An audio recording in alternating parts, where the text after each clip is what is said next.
Welcome to the Build on Beauty podcast, where beauty is born skin deep. Now, here's your host, author, speaker, entrepreneur, Cornell Jermaine.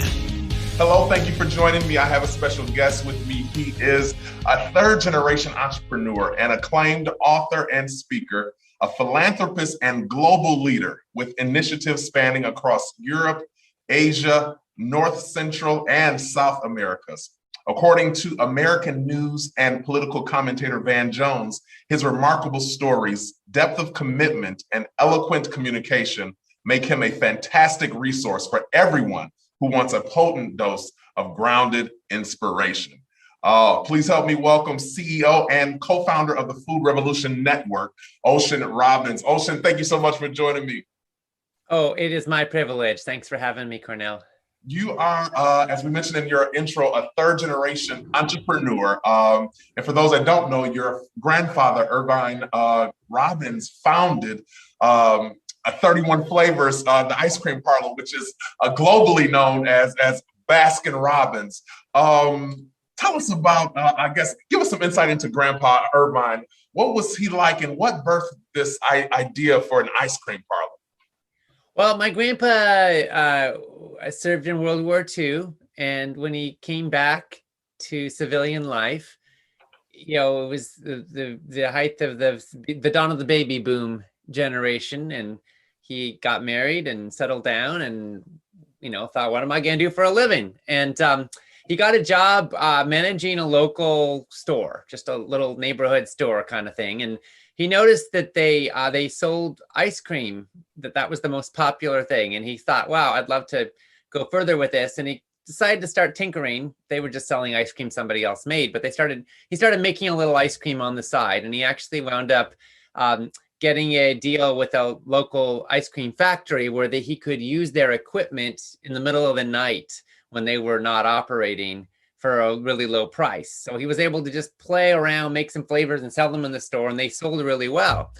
And so one thing led to another. He ended up, the guy who was running the store wanted to retire. My grandpa bought the store from him for a really low price, took it over, turned it into an ice cream store because that's what people wanted. And he kept coming up with new flavors, and he was working, day and night, making ice cream at night, running the store in the day, and wound up saying, hey, let's come up with more and more flavors. And then his brother-in-law, Bert Baskin, said, hey, why don't we go into business together?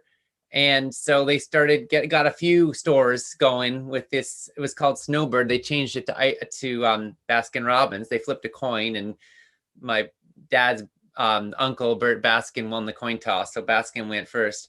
And my grandpa then came up with this idea, hey, what if we could give more people the chance to be entrepreneurs like I was when I got to run this store? It was really fun. Why don't we set them up for success, give them a formula, give them a whole recipe for success. What kind of neighborhood do you need to be in? How do you position it? How do you design it? How do you make it look? What are your prices? What are your products? Everything all laid out. And then people can kind of be in business, but not have this sort of fear, because most businesses don't make it, right? And so the first 3,000 franchises in the Baskin-Robbins chain, because my grandpa kind of invented franchising, they all succeeded. At the time that my grandpa sold the company in, I think it was 1968, there was not a single store that had gone bankrupt. And that's not the case anymore, but he was very proud of that legacy. So that's my grandpa's story. And then, my own story is a little different. So my dad grew up with an ice cream cone-shaped swimming pool in the backyard and 31 flavors of ice cream in the freezer. He was groomed to join in running the family company. But when he was in his early 20s, he was offered that chance and he said no. And he walked away from a path that was practically paved with gold and ice cream to follow his own rocky road. And my dad wound up becoming a best-selling food and health author. The media called him the rebel without a cone. His books inspired millions of people to look at food as a chance to make a difference in the world.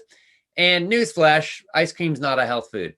So, my grandpa wound up reading my dad's books, crediting them with saving his life, changing his diet, giving up ice cream, giving up sugar, cutting way down on animal products, getting way healthier, and reversing diabetes and heart disease. and, being really grateful for my dad's work. So we've really seen in our family that food matters, and that when we follow the standard American diet, we get to standard American diseases like my grandpa did. His brother-in-law, Bert Baskin, died of heart disease at the age of 54. But we've also seen what can happen when we make a change, and how powerful food can be to heal. So that's kind of what I'm doing today, running Food Revolution Network, which I founded with my dad. And today I'm the CEO, and our mission is healthy, ethical, and sustainable food for all. Wow. That's so beautiful. Such a great story. And I'm glad you mentioned that your dad was a pioneer or forerunner for that your grandfather was a pioneer forerunner for that franchise type business model. Because I was going to ask that. Your father, John Robbins, was set up for success to run into the business. I'm curious, what was Grandpa's response when he found out his son did not even want to be a part of this? Oh my goodness. My grandpa was pretty mad. He'd spent his whole life building this business, right? And 99% of the young men in the country would have given their right arm for the chance to have that kind of money and that kind of fame and that kind of, business opportunity. And he gets the one kid in the country who says no, and my dad didn't just say no. He ended up moving to a little island off the coast of Canada, where he and my mom built a one-room log cabin and grew most of their own food and practiced yoga and meditation for several hours a day and named their kid Ocean. So it was a very different path. My family would joke that in my dad's childhood, roughing it was when room service was late. And now my mom and dad were really roughing it, living in the woods. If they didn't grow enough kale, they wouldn't eat any vegetables that winter, like it was like that. And so for me, growing up in that context, I experienced that you can eat really well on very little money, which is something I'm really grateful for, because we have this myth that healthy food is an elitist luxury, and it's not. It's actually a social justice action to invest in food that supports the health and well-being of the community and helps to create a world where everyone has enough to eat. And also, quite frankly, it's an act of great integrity to take care of yourself and it's personal responsibility, so you're not dependent on medical systems and insurance costs and government aid to be well, because you're taking charge of your own health by what you put in your body. So I'm passionate about that. But back to your question, my grandpa was mad. He and my dad didn't talk for a long time. And eventually, we found that blood is thicker than ice cream. And that, in the long run of things, love has its way with us. And, my grandpa, didn't want to miss out on getting to know his grandson. And so we rekindled a bit. But it was really when my grandpa read my dad's book at his doctor's advice and changed his diet that things really came around. And my dad and I were with him on his deathbed. He was 90 some years back. And he said right then, thank God some of us have lived long enough to learn a few new things. Because when you left Baskin-Robbins, he says to my dad, I thought you were crazy. But you know what? Time has proven you were right. And, for following your own star. And so, I'm really grateful and inspired by that. And, I think it takes a lot of courage for a man who's manufactured and sold more ice cream than anyone who's ever lived to rethink his own food choices and to realize that food matters and to be willing to make a change like that. And if he can make a change like that, then maybe there's hope for the rest of us too. Absolutely. I want to put a pin there because it's so important to see a man who grew up, had his own way of doing things, and now has completely changed his lifestyle. And it's my understanding that your grandfather, you said he added like 20 years to his life after developing this new way of eating. Talk to us about, I guess, what the health challenges your granddad was dealing with and what drastic changes he made to change his life around. Well, he was dealing with serious type 2 diabetes, heart problems, weight issues, high blood pressure. And his doctors were telling him the way things were headed, he might lose, a limb, have to be amputated because of the diabetes that was progressing. He could have a heart attack at any point. He was told he had to be on, not just blood thinners, but diabetes meds and other medications for the rest of his life. He did not like the side effects of these medications one bit. His health was deteriorating. They said he might only have a year or two to live. And so what he did was, this was around 1989. He ended up, giving up sugar and most animal products and refined carbs and moving towards whole plant foods a lot more, eating lots more fruits and vegetables, starting to eat oatmeal every day for breakfast. I gave up all soft drinks, started drinking grapefruit juice instead, as well as water and tea. And, he gave up ice cream, believe it or not. And, he got incredible results. He reversed all of his major illnesses. He got off all of the medications he'd been taking. His golf game improved 7 strokes. He lost 30 pounds that he badly needed to lose. And he felt a lot better. He loved his life more. And, he gave up some momentary pleasure with some of the foods he was used to, but he got back a lot more pleasure from being able to take his dog for a 2-hour walk every morning and, being able to play golf all day and feel good at the end of it. And, just kind of getting his life back. So, he was a happy camper at that point. You know what? I think that's so important to highlight, because you said grandpa died around 90, which was some years ago. And he added about 20 years after the doctor had given him this diagnosis. And I think that's important to highlight, because there are so many people who are probably in their late 60s, approaching 70, maybe in their early 70s, who succumb to this idea that they are just supposed to have different things because they're just aging. And you told us that your grandfather at probably the age of, we'll say, late 60s, early 70s, completely changed his life around. So I guess I want to pinpoint that, because I just want people to understand that it's never too late. You know what I mean? It's never too late to make the adjustments, to change things. Just because you're aging does not mean you have to have these ailments. Let's talk about our food as a nation, because we understand that in America, fast food is the growing thing. You talk about growing up with the farm and having to grow your own food. Was it a culture shock when you realized the things that we really happening in America as far as food was concerned? Yeah, it kind of was. I mean, I started going to school when I was 5 and being around other kids my own age, and we moved off the little island to a more populated area of Canada. And I was pretty struck by the food culture and how different it was from what I'd grown up in. And even then, I mean, food was a lot more natural in those days, in the late 70s, than it is now. But even then, there was a heck of a lot of flavorings and colorings and preservatives and chemicals in our food system. And it didn't look like food to me. It looked like what Michael Pollan calls food-like products. And, I recognize that a lot of this stuff can taste pretty good. The way I look at it, food 1.0 is about survival. If you can get enough calories to fill your belly, that's success. And for a lot of people in the world right now, that's the goal of food, is to survive another day and hopefully to enjoy it a little bit. But food 2.0 is about commerce, the buying and selling of goods. And it's created this epically profitable food industry, and it's given the consumer a tremendous amount of power. I mean, consumers have access to, hundreds of different options for sugary breakfast cereals and, so many different ways to mix and match chemicals. We have thousands of chemicals in our food supply, most of which have never actually been tested for their impact on human beings. It's brought us 60 pounds of added sugar per year in the American diet, most of which goes where on the body, right? And yet, unfortunately, food 2.0 is morally bankrupt because it's completely lacking in care for human health or planetary health, which is why I'm calling for food 3.0, which is governed by health.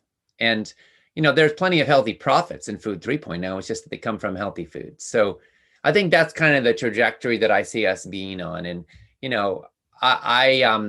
I'm hopeful that we can create a world where we have healthy, ethical, and sustainable food for everybody. You shouldn't have to have a particular amount of money in the bank, or to have a certain color of skin, or to have a certain geography, or in order to feed your family right. in order to take care of your health. And so our mission in Food Revolution Network is really sharing this knowledge and also changing the food systems for the better. Because, right now, it feels sometimes like it takes your whole paycheck just to eat whole foods. Organic can cost twice as much. And sometimes the natural option takes so much time and costs so much money. And, if you're working 2 jobs and you got kids at home, like, how are you supposed to do that, right? And so our interest is in trying to make healthy food more accessible and more affordable for everybody. So it's not like you're being fined for wearing your seatbelt. I mean, if you want to do the right thing for your family and your own health, you should have a society that makes it easier rather than making it harder. And here's the thing right now, there's a few ways that we're making it harder. We subsidize junk food. We have taxpayer money that goes into what's called a farm bill. And that farm bill provides money that in 2 ways is really destructive to the healthy food movement. Number one, we provide insurance and other subsidies to farmers for what's called commodities crops, which at the end of the day is bringing down the price of high fructose corn syrup, white flour, and factory farmed animal products. Twinkies has 14 subsidized ingredients, but broccoli has none. Cashews, almonds have none. Legumes have virtually none. So what we're looking at is the money is going to bring down artificially the price of the commodities crops, primarily genetically engineered soy and corn and wheat, that are then, it brings down the price of those crops and in comparison increases the price to the consumer of the other crops. So that's number one. Number two, we have a SNAP program, Supplemental Nutritional Assistance Program. 50 million Americans depend on this in order to eat. Unfortunately, right now, a lot of the SNAP dollars are being used at convenience stores, 7-Elevens, and so forth, which is often all there is available in a lot of so-called food deserts, or sometimes people call it food apartheid. And this is communities where that's all folks have got access to. So a lot of that money winds up going to highly processed, highly packaged junk foods, soft drinks, etc. And I'm not interested in, being a nanny state, telling people what they can and can't do, but I think we should make it easier to do the right thing by doubling the value of SNAP dollars for fruits and vegetables. Just that one simple action would increase the purchasing power of the communities that are struggling the most. It would increase the demand for fruits and vegetables in low-income communities and help to end food deserts. And studies show that when this is implemented, people buy more fruits and vegetables, they eat more fruits and vegetables, and they're healthier because of it. So we're working with an organization called Wholesome Wave to implement this. They've now got the Double Up Bucks program, reaching 500,000 Americans in 20 states. And the pilot results are excellent. We want to see this implemented nationwide with all 50 million SNAP recipients. And so those are just some simple steps we could take. We could change the subsidies. If we're going to subsidize anything, let's subsidize healthy food. And we could change the SNAP program with Double Up Bucks. And in those simple actions, we could make it so much easier for people who are struggling the most right now to feed their families well. You mentioned the term organic, and we're seeing so many labels and logos on our foods now.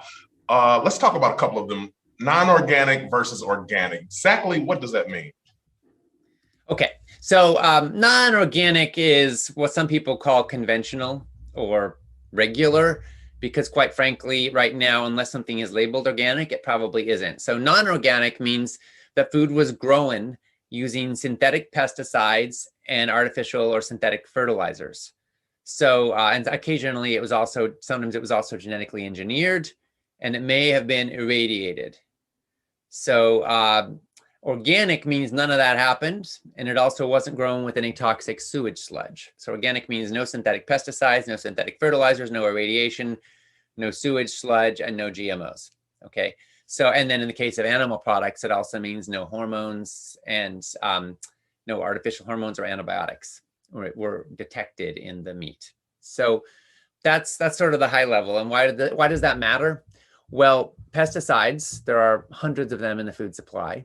They've been tested in isolation, and there's usually this thought that we can handle a certain amount of these different pesticides without getting cancer or dying. But the thing is, it's impossible to test them in combination. So when your body is on the receiving end of hundreds of different pesticides, how do we know what they do in interaction together? But we know that a lot of these pesticides are really biocides. They don't just kill pests, they kill life. And so when you take them into your body, you're kind of playing Russian roulette with your health because you don't know what the long-term impact might be. But we know that many of these are endocrine disruptors. We know that some of them are linked to increased risk of cancer in humans and certainly in lab animals. And we know that farm workers who spray these poisons in the field have vastly increased risk of cancer. Life expectancy for farm workers in the state of California, according to one study, is 49 years. Many of them are dying young of cancer. If you've ever heard of the canary in the coal mine, well, you know what? It doesn't take a coal miner to realize that if something's killing farm workers, it's probably not that good for consumers who are eating it, right? So pesticides are something I'm concerned about. And Environmental Working Group publishes what they call the Dirty Dozen and the Clean 15. They look at the most and least pesticide contaminated foods. Every year they issue a new report.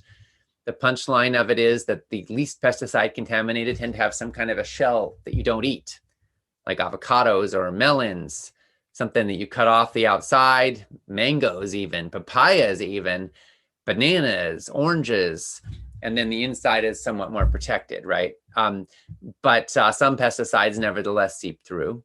And so if you go organic, you're avoiding that. You're also avoiding the synthetic fertilizers, which NPK, nitrogen, potassium, and phosphorus are the three critical components that are added to soil to make plants grow faster. But there are a lot of other nutrients that organic agriculture brings in through organic fertilizers that are also important to the mineral health and the overall vitality, all the phytonutrients that are in the food you eat. And when you eat commercially grown produce, you risk having depleted soil that's only given those big three and not all the other nutrients that it may need, which could impact the nutrient potency of the food potentially.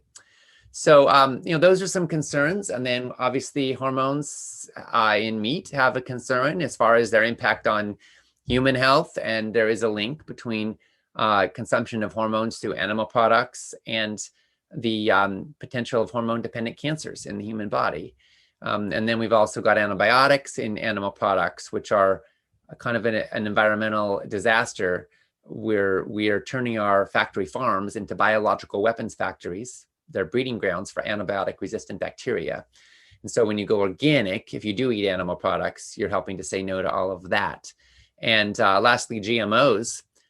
Genetically modified organisms are crops that have been engineered to be resistant to glyphosate and other herbicides and to produce the insecticide Bt in every cell of the plant so that they don't need pesticides from the outside because they are living pesticide factories. And so in this case, you can't wash the Bt off. It's in every cell of the plant. If a bug takes a bite, its stomach splits open and it dies. We don't think these are harmful to humans, but we don't know for sure. And they maybe have an impact on our gut bacteria. And then glyphosate, which we're now spraying massively on our crops because we've created glyphosate resistant crops. It's an herbicide that kills the weeds, but doesn't kill the plants because they've been engineered to withstand it. Well, glyphosate is an endocrine disruptor. It's been linked to forms of cancer. It's been considered a probable carcinogen by the World Health Organization. State of California requires warning labels on glyphosate saying that, it's known to the state of California to cause cancer. And we're spraying this on our crops in large numbers. So when you go organic, you say no to all of that all at once. It's not a panacea. There's still issues, but it's a whole lot better. It does cost more though. So that's the challenge, right? And so if you go organic, at least with the Dirty Dozen, that can help. If you're concerned about pesticide contamination and you can't afford organic food, then try soaking in baking soda solution, like a gallon of water and to a tablespoon of baking soda. Let it soak for 15 minutes. That gets about 75% of the pesticides out of most foods. And then you can rinse it after that. So those are some tips. Obviously, not everyone can do it, but the more we move towards organic, the more sustainable our society will be. It's a way of restoring farmland, helping to sequester carbon, even in some cases, and saying no to all those toxins that are associated with industrialized agriculture. Mm-hmm. Wow, so interesting. We obviously have an issue here in America with our food culture. You've traveled though globally, and you've worked and done work in many countries. Who's getting it right as it pertains to food, in your opinion? Who's getting it right? Well, the probably the best places are what's called the blue zones currently. These are the places that National Geographic researcher Dan Buettner studied that have been the places where people traditionally have lived the longest and healthiest lives. And he identified Sardinia in Italy, the Nicoya Peninsula in Costa Rica, Loma Linda, California, a little area in Orange County, California, and a few other spots. And what's interesting, in Okinawa, Japan, I should mention that for sure. What's interesting about the blue zones is that these are places where traditionally people live long, healthy lives, often over 100 years old. And they're, they have certain characteristics in common in these regions. People eat a predominantly plant-based, if not exclusively plant-based diet in these regions. They get lots of exercise built into their everyday lives, averaging more than 10,000 steps per day, not because they go out and work out at the gym necessarily, but often because they just have lots of movement built in. They have strong social ties and loving relationships. And in all of these regions, most of the people have a strong sense of spiritual practice or stress reduction or mindfulness or faith that helps give them a sense of purpose that connects to a wider reality in their lives. And so this is fascinating to look at because, in fact, these are the same principles that Dr. Dean Ornish identified in his revolutionary lifestyle interventions for heart disease. He was the first researcher to prove that we could not just prevent, but also reverse heart disease with diet and lifestyle more effectively than with modern drugs and surgery. And the Ornish program is now covered by Medicare and the big insurance companies. It's the first lifestyle intervention ever approved for disease reversal in the United States. And the Ornish program has 4 cornerstones, which are basically the same. It's eat better, stress less, love more, and move more. So bottom line is that's the prescription for not just fighting heart disease, but also cancer, type 2 diabetes, obesity, autoimmune conditions in many cases, and even Alzheimer's. If you want to live a long, vibrant, healthy life and prevent disease, then that's your key. Eat better, stress less, love more, move more. That's what the Blue Zones folks are doing. That's what the Ornish program advocates. And we have tens of thousands of studies published in peer-reviewed medical journals that make it pretty clear that's what all of us could do better. When it comes to disease, you mentioned disease here in America. Out of all the food groups, what is the major culprit when it comes to our issues? I guess you have dairy, you have meat, of course you have the grains, and then we'll throw fast food in there. Which food group would you say is the most prevalent when it comes to diseases in America? Well, gosh, pick your poison, huh? I mean, no, I think the cornerstones of what I advocate for is 4 steps. Okay, number 1 is eat less sugar and processed junk. Right. Number 2 is eat less animal products, especially from factory farms. Number 3 is eat more whole plant foods. And number 4 is source consciously, which means go for organic, fair trade, local, natural, options instead of things that come from around the world, things that may have been exploitive in terms of labor practices or treatment of animals. All these things matter. At the end of the day, every bite you take is a vote. You're voting for the health you want and you're voting for the world you want. And when you bring your food choices into integrity with your core values, you create the potential for more congruency, more potency, more aliveness, and you get to be a part of the solution on planet Earth. So those are the cornerstones. And, there's been a lot of argument over the years about is fat the problem or is sugar the problem? Well, here's the thing, fat isn't the problem, but bad fats are a serious problem. Excess saturated fat, trans fats, definitely a problem. Omega-3 fatty acids, not so much. In fact, they're very good for us for the most part.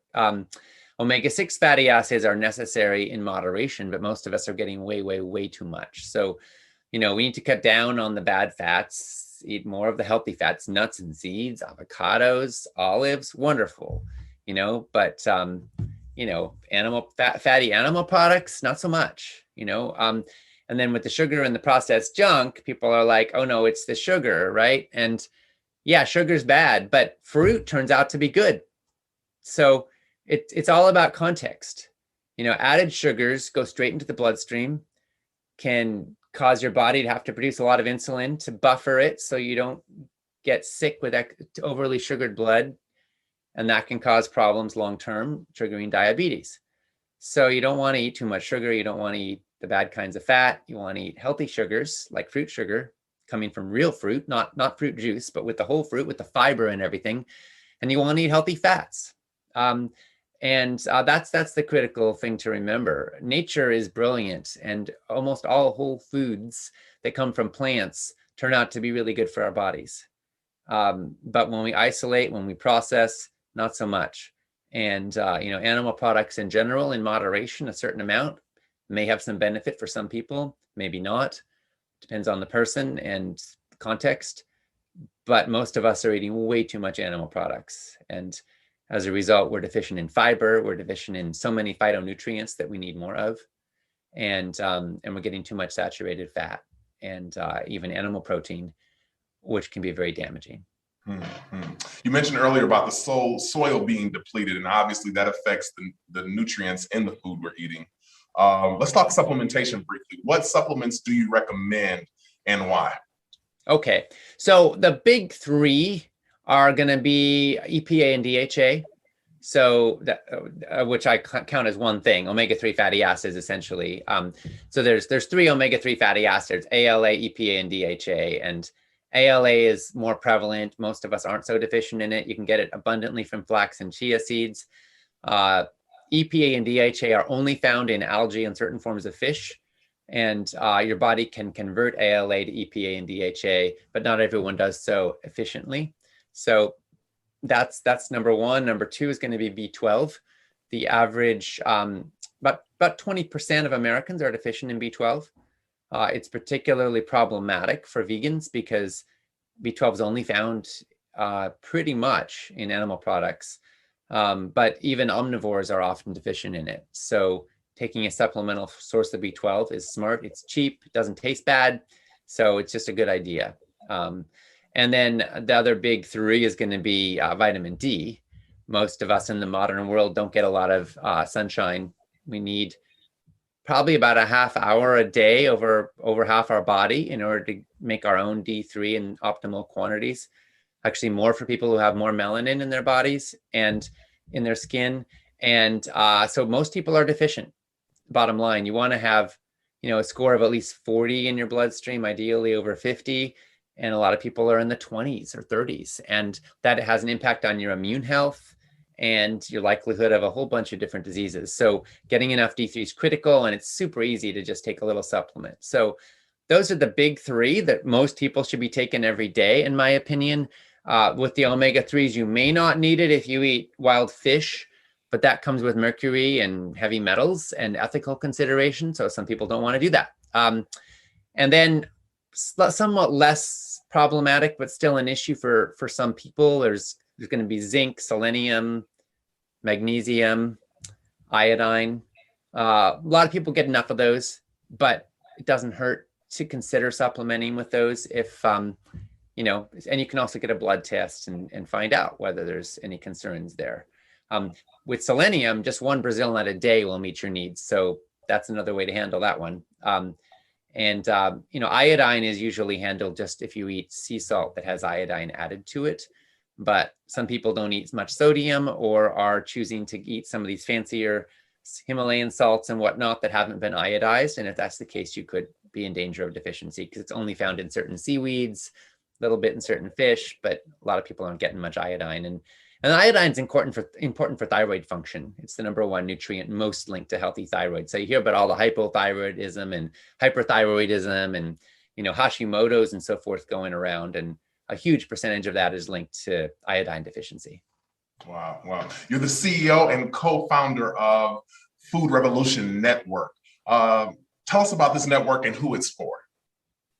Food Revolution Network is on a mission. We want healthy, ethical, and sustainable food for all. We offer online courses and website articles, thousands of articles on our website, recipes summits, and other resources to help provide knowledge and resources and empowerment to help everybody eat awesome, fabulous, healthy food and be a part of the solution on planet Earth.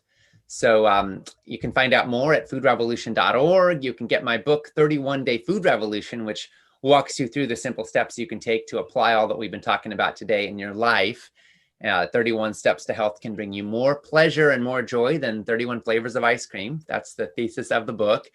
And so, yeah, you can join us as an organization, but you can also join us in your heart every time you choose real food over processed junk, every time you decide to vote with your dollars for the health and the world you want. You're part of the food revolution, and I thank you for it.